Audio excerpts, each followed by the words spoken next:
할렐루야. 사부 아름다운 예배 오신 여러분 환영합니다. 오늘 읽은 사도행전 21장 말씀을 가지고 예수님을 위한 인내라는 제목으로 하나님 말씀 나누기 원합니다.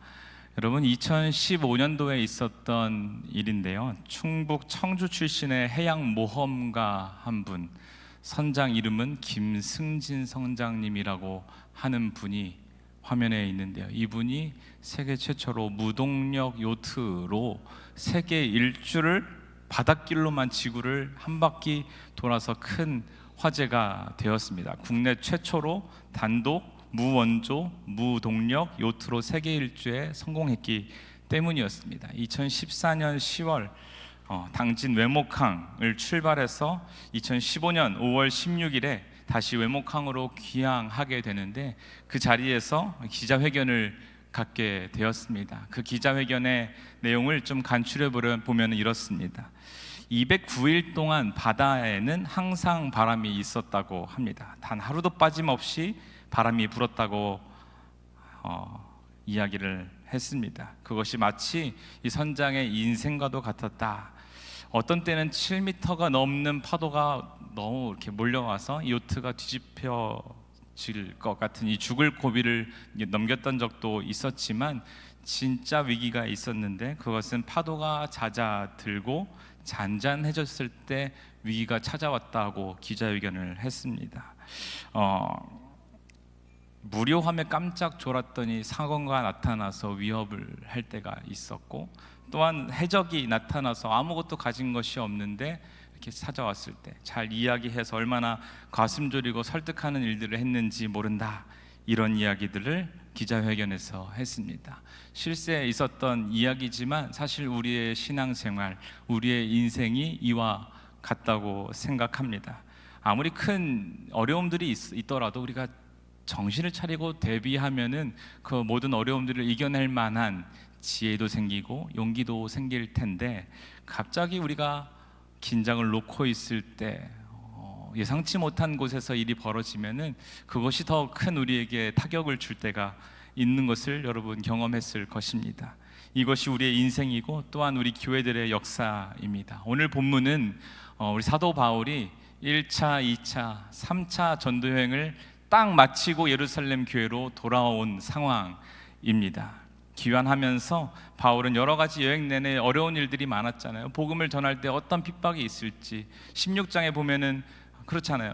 옥에 갇혀서 바울과 실라가 함께 기도하고 하는 가운데 기적을 경험하기도 하였지만 여러 가지 긴장된 상황들의 연속이었을 것입니다. 그런데 이제 모든 여정을 마치고 예루살렘을 돌아왔을 때 어떤 일이 있었는지 한번 보려고 합니다. 딱 돌아왔을 때 다 형제들이지 않습니까? 예수님의 형제인 야고보와 그 지도자들, 장로님들이 함께 우리 바울 일행을 따뜻하게 맞아 주었습니다. 환영했습니다. 그리고 바울은 하룻밤 정도 쉬고 나서 그 다음 이튿날에 예수님의 동생 야고보에게 찾아갑니다. 성경에서는 그 자리에 야고보와 장로들 또한 같이 있었다라고 이야기를 하죠. 인사를 간 마당에 있었던 일들을 잘 보고하기 시작합니다. 19절에 이렇게 말하죠. 바울이 무난하고 하나님이 자기의 사역으로 말미암아 이방 가운데서 하신 일을 낱낱이 말하니, 낱낱이 말했다. 무슨 이야기를 했을까요? 여러분, 성령께서 이방인 가운데서도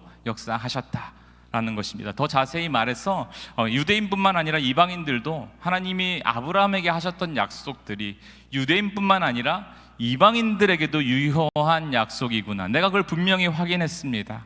하나님이 나를 통해서 놀라운 일들을 행하셨습니다. 이런 이야기를 쫙 마치 무용담처럼 개선장구가 같이 어려움도 있었지만 승리의 보고를 하였습니다.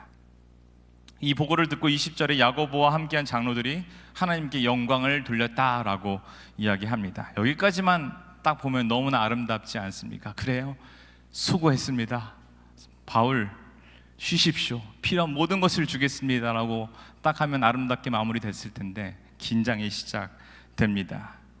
평안의 시기에 예루살렘 교회 위기가 시작될 뻔한 일이 오늘 일인데, 유대 지도자들이 야고보와 함께 이렇게 이야기하는 것이 있는데 20절, 21절 제가 쉬운 성경으로 한번 읽어보겠습니다. 바울에게 하는 말이에요. 형제님, 아시겠지만 유대인 가운데 신자가 된 사람이 수만 명입니다. 그들은 모세 율법을 지키는 일에 매우 열성입니다. 그런데 그 유대인들 사이에서는 당신이 이방인들과 어울려 사는 유대인들에게 모세 율법에서 떠나 자녀에게 할례도 행하지 말고 유대의 관습도 지키지 말라고 가르쳤다는 소문이 돌고 있습니다 라고 말하는 거예요. 엄청 김세지 않습니까? 수고했는데 이게 무슨 말입니까? 사실인가요? 사실이 아니었습니다. 이 바울은 디모데에게도 할례를 행한 사실을 우리는 알고 있습니다. 바울은 율법 자체를 부정한 적이 없습니다. 오히려 바울은 율법이 유익하다, 신령한 것이다, 긍정적인 역할을 한다라고 인정한 사람이었습니다. 갈라디아서 3장 24절 말씀 우리 함께 읽어보도록 하겠습니다. 제가 읽도록 하겠습니다. 이같이 율법이 우리를 그리스도께로 인도하는 초등교사가 되어 우리로 하여금 믿음으로 말미암아 의롭다함을 얻게 하려 함이라 라고 말합니다. 바울은 율법을 중요하게 여긴 사람이었습니다. 율법이 우리에게 필요하다, 그렇죠? 다만 율법 자체에 얽매여서 예수님보다 구원, 이 복음보다 율법이 올라간 것에 대해서 중요시 율법 자체에 대해서만 중요하게 여기는 것을 배격한 것이었죠. 바울이 에베소서 2장 15절에 말합니다. 네, 제가 읽겠습니다. 유대인의 율법에는 너무나 많은 명령과 규칙이 있었습니다. 그러나 예수님은 이러한 율법을 폐하셨습니다. 유대인과 이방인을 갈라 놓던 율법을 없애심으로 이 둘이 그리스도 안에서 하나가 되어 새 사람이 되게 하셨던 것입니다. 이로써 예수님은 우리의 평화가 되셨습니다. 이게 예수님이 하신 거예요. 율법을 그냥 없다고 한 게 아니라 율법을 완성하신 분이 예수님이십니다. 그래서 엄밀히 말하면 율법을 어긴 거지만 더 중요한 복음이 완성된 것에 대해서 가르치고 말했던 바울이었기 때문에 이런 오해는 어떻게 보면은 되게 억울한 상황인 것이죠. 그런데 아무리 바울 혼자 나는 결백합니다 라고 말한다고 이 문제가 아니라 사실 모든 사람들이 바울에 대해서 정죄하는 마음을 가지고 있었다는 것이 문제입니다. 그런 바울이 돌아왔다고 내가 좀 따져봐야겠어 라고 준비하고 있는 사람인 거죠. 이 바울의 당도 소식을 다들 알게 되면은 큰 소동이 일어나게 될 것 같으니 야고보가 중재를 하려고 하는 것입니다. 여러분, 사람이 자신이 살아온 세계를 바꾸는 일은 결코 쉬운 일이 아닙니다. 우리가 지나온 신앙의 연수가 오래되었다고 해서 그렇게 쉽게 예수님을 닮은 인격으로 바뀌는 것은 아닙니다. 여기 등장했던 이 장로들도 그렇고 수만 명의 그리스도인들도 깊은 수준의 신앙을 갖지 않은 것으로 역사적으로 밝혀지고 있습니다. 왜냐? 그 당시 초대교회에 예수님을 알게 되는 급속도로 복음이 전파되어다 보니까 더 깊이 정확하게 복음이 무엇인지에 대해서 성숙하게 알고 있는 사람들이 없었다고 합니다. 바른 이해가 부족한 신자들이었죠. 그래서 이미 예수 그리스도께서 십자가의 죽음으로 이 구약의 율법은 효력이 정지되었고 또한 율법이 완성되었다는 이 복음의 사실에 대해서 잘 알지 못하는 사람이었습니다. 쉽게 말해서 신앙적으로 아직 미성숙한 사람들이었던 것인데 그런 사람의 숫자가 몇 명? 수만 명이 라는 것입니다. 여러분, 그런데요, 이 신앙적으로 미성숙한 사람들이 많은 곳에는 어떤 일이 일어납니까? 어떤 어려움이 찾아오는지, 여러분, 어떤 일이 일어나면 어려움이 찾아오고 위기가 찾아오게 됩니다. 신앙적으로도 성품적으로도 미성숙한 사람이 있는 곳에는 분열이 일어납니다. 아픔이 있고 문제가 생깁니다. 교회에 이런 사람들이 많으면 많을수록, 가정에, 우리 직장에, 그럴수록 어려움이 많이 찾아오죠. 이런 상황에서 오해를 받는 바울을 위해서 야고보가 간곡하게 말합니다. 23절 24절에 말하기를 마침 우리에게 하나님께 서약한 4명의 사람이 있다 이거예요. 사람이 있는데 그 사람들을 데리고 함께 결례를 행하라고 말합니다. 여러분, 결례가 무엇인지 아십니까? 결례란 하나님의 법을 어겨 부정함을 입은 사람이 사물을 정케하는, 사람이나 이 사물을 정결케 하는 의식인 거죠. 레위기 정결 규례에 따라서 진행되는 것이고 종교 의식상 부정을 제거하고 정결케 하기 위한 어떤 의식인 것입니다. 이거를 하려고 준비된 4명이 있는데 바울이시여 당신이 오해받지 않도록 이 율법을 잘 지켜서 그들이 머리 깎게 하는 일들 같이 진행해 주시고 비용도 대라. 그러면은 너 완전히 오해 벗을 수 있습니다. 우리 알잖아요. 이거 이렇게 해야 됩니다. 라고 설득하고 있는 상황입니다. 사실 야고보도 알고 있었어요. 뭘 알고 있었냐? 바울이 율법을 어긴 사람이 아니다. 하찮게 여기는 사람이 아니라는 것을 알고 있었고, 야고보도 복음이 뭔지를 분명히 알고 있었겠죠. 하지만 고민하면서 이것을 요청하는 이유가 있었다면은 연약한 수만 명의 사람들, 교인들 때문이지 않았을까 생각해 봅니다. 이 고뇌스러운 일들을 이 공동체 때문에 해야 될 일들이 우리 삶 가운데 종종 일어나게 됩니다. 하지만 이 요구를 받는 바울의 입장을 한번 생각해 보고 싶습니다.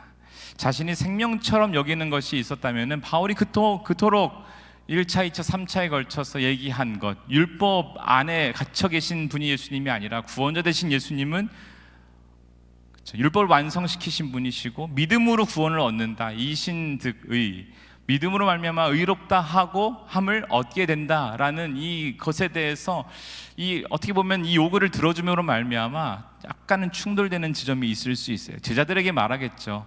할례가 중요한 것이 아니다. 근데 이제 같이 그런 정결 예식을 지금 진행하는 것이 보면은 바울은 어떻게 보면 되게 마음이 상하고 자존심 상하는 상황 요청을 받고 있는 상황이라고 여러분 생각하시면 되겠습니다. 그러나 여러분 이런 어려운 상황에서 바울이 어떻게 고민했는지에 대해서는 성경이 기록하고 있지 않습니다. 그냥 26절 오늘 본문 마지막 절에 바울이 이 사람들을 데리고 이튿날 그들과 함께 결례를 행했다라고 말합니다. 성전에 들어가서 각 사람을 위하여 제사 드릴 때까지의 결례 기간이 다 지난 것을 신고했다. 이렇게 얘기를 합니다. 바울이 스펙 짱짱한 사람입니다. 논쟁하면은 어떻게 보면은 이 사람들을 이기고도 남을 만한 상황이었지만 바울의 선택은 논쟁하는 것이 아니었고 야고보의 요구를 들어준 것이 선택이었습니다. 혹자는 말할 수 있을 것 같아요. 바울이 기회주의자구나, 적당히 타협하는 사람이구나라고 생각할 수도 있을 것입니다. 저도 이 질문 앞에 나라면 어떻게 했을까 좀 곰곰이 생각해 보았습니다. 바울이 결례를 행했다고 해서 복음의 진짜 의미를 모르고 율법에 얽매인 그들의 생각이 바뀐 것은 아니었습니다. 다만 바울은 연약한 사람들을 위해서 낮아진 것으로 저는 해석했습니다. 할 수 있었지만 하지 않고 연약한 자들을 위해서 그 일을 행한 것이죠. 율법을 행하는 것이 잘못된 것은 아니니까요. 우리 주님은 사람의 몸을 입고 우리에게 오셨습니다. 성육신 하셨습니다. 그리고 오셔서 공생의 기간 동안 옳고 그름이 무엇인지, 하나님 나라가 무엇인지에 대해서 가르치셨고 때로는 논쟁하셨지만 결코 정죄하지는 않으셨습니다. 그리고 그 끝을 보시면은 결국에는 옳은 것들, 힘을 사용하지 않으시고 죽으셨습니다. 그게 바로 예수님의 오심의 핵심인 것이죠. 죽임 당하셨다라는 것입니다. 사람들의 눈에는 예수님이 패배한 것으로 여겨졌습니다. 하지만 하나님의 나라를 위한 희생이었고 결국에는 승리였고 그것으로 말미암아 우리까지 복음을 받아들일 수 있는 어린 양이 되셨다는 것입니다. 영혼들을 위해서 자신의 목숨을 양보하신 것이 바로 예수님이셨습니다. 바울은 지금 내가 양보하고 내가 조금 망신을 사고 내가 낮아질지라도 공동체가 평안할 수 있다면은 내 자존심 내려놓을 수 있겠네 하고선 내려놓은 것입니다. 만일 여기서 바울이 내려놓지 않고 논쟁을 하기 시작했다. 옳고 그름은 분명히 알려줄 수 있었겠지만 마음이 상하는 사람들, 분열하는 일들이 분명히 생길 수 있었을 것입니다. 여러분은 오늘 본문에서 누구 하고 싶으십니까? 이 지도자들, 바울 어떤 사람이십니까? 우리는 바울보다는 예루살렘 교인들과 같을 때가 많이 있는 것 같습니다. 표현하지 않지만 우리는 번듯한 신앙인인 척 주일 성수하고 헌금하고 아무 문제 없이 나는 신앙생활 잘 하고 있다라고 말하지만 그 행위들 자체가 우리 신앙을 대변해 준다고 말할 수 있겠습니까? 결코 아닐 것입니다. 사실 교회 공동체, 사람이 모인 곳에 문제가 많이 있습니다. 그런데 그 문제의 원인은 나와 다름에 대해서 받아들이려는 이 마음이 없는 데서부터 오는 것은 아니겠습니까? 내가 하는 일들을 당연히 해야 된다고 생각하고 그것을 남을 정죄하는 도구로 사용한다면은 그것이 주일 성수든 헌신이든 기도든 하나님이 기뻐하신 기도가 아니라는 것입니다. 정죄하고 단점들을 말하고 사랑하지 않는 공동체, 인내하지 않는 교회, 연약한 자들에게 조금도 져줄 마음이 없는 교회, 오늘날의 교회가 위기 아니겠습니까? 사실 더 누리지 못해서 상대적 박탈감으로 힘든 우리들입니다. 더 소비하지 못해서 우울감에 시달리는 우리들입니다. 우리가 얼마나 더 큰 축복을 누리고 살아가고 있는지에 대해서 감사하는 것에는 너무나도 익숙치 않은 것 같습니다. 오늘은 해방기념주일로 지키고 있습니다. 이 나라는 하나님의 은혜를 입은 나라입니다. 선교사님들이 이 조선 선교에 목숨을 거셨습니다.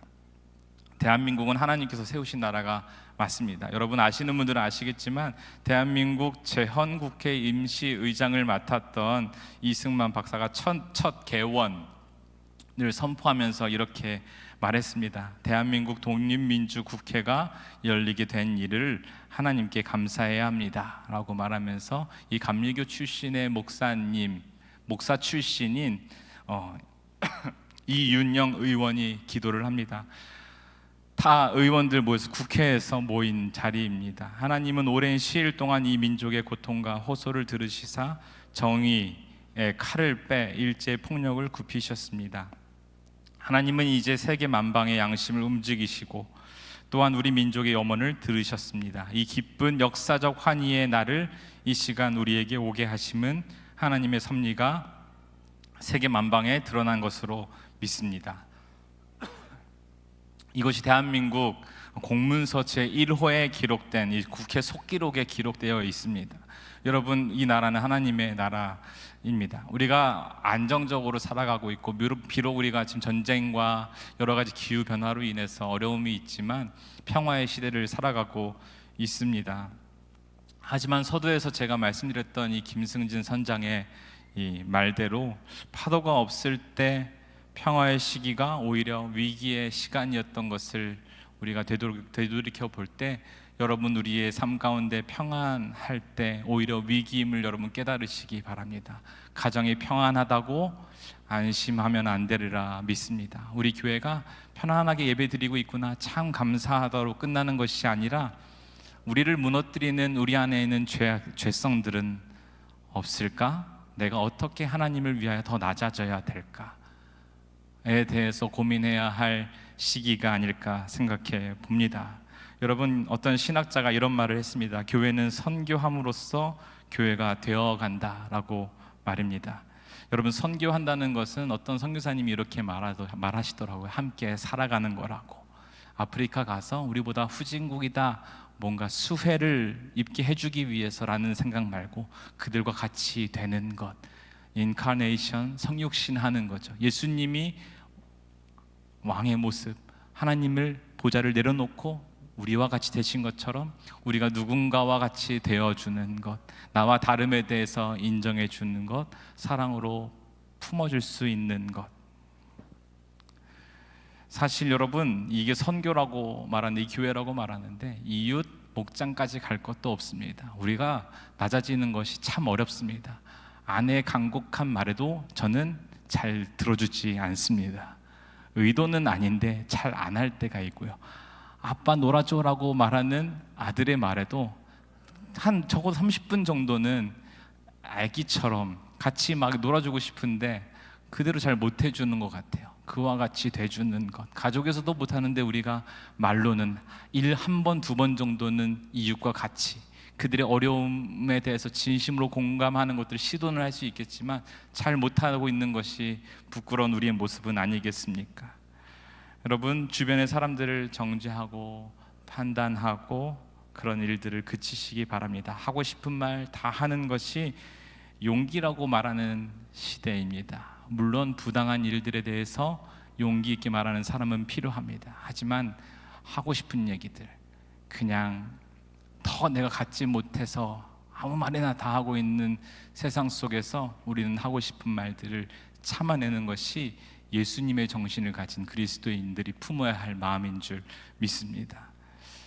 자존감이 낮은 사람 되지 말고, 우리 자존감이 무엇겠습니까? 예수님을 믿는 왕의 자녀들이기 때문에 그 모든 어려움들을 이겨낼 만한 가치가 있는 것입니다. 그렇게 인내하시면서 공동체를 세워가는 일이 우리에게 있었으면 좋겠습니다. 말씀을 마무리합니다. 여러분, 우리가 복음을 안다고 하지만 율법적인 세계관으로 이웃들을 정죄하고 있지는 않습니까? 신앙적으로 교만한 상태로 살아가면서 혹시라도 우리 공동체를 어렵게 만들고 있지는 않습니까? 여러분, 교회는 예수 그리스도를 온전히 쫓아갈 때 진정한 교회가 되어 갑니다. 바울과 같이 복음을 먼저 알고 그 놀라운 복음에 참여한 자라고 한다면, 우리가 그런 바울과 같은 그리스도인이라면은 인내해야 할 것입니다. 어려움들, 다름에 대해서 참고 그들을 품고 교회를 세워나가는 것이 하나님이 우리를 먼저 믿게 하신 하나님의 뜻임을 여러분 찾아내시기 바랍니다. 이것이 바울이 행한 결례의 의미입니다.